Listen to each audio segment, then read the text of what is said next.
Conscious communication tenet number 2 that we will be coming back to again and again all summer with all the classes we're teaching is one you've probably heard from both of us if you've ever done an individual session, but certainly have heard from Dana. I don't really have to do it because it's just not a problem for me, which is reacting versus responding. Those words get used interchangeably all the time, and people often speak with them as if they are the same thing. Fundamentally, though, especially if you're working to be a conscious communicator, right, an intentful and aware communicator, a reaction is very, very, very different than a response. Okay? We define a reaction as an emotion with momentum without thought. Okay? We define a response as a feeling from an emotional experience that involves thought and clarity. I'd say those 5 times.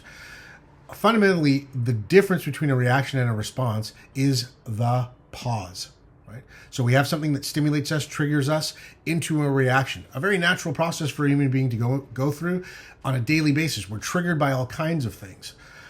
The difference that takes a reaction, which is just raw data, raw information about a present time situation, that is there to inform you about how to best handle that present time situation, gets turned into a response by a pause. We're going to call that pause thought.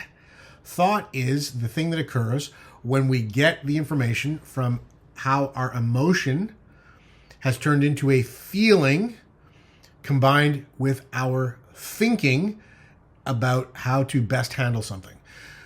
That's where the pause comes in.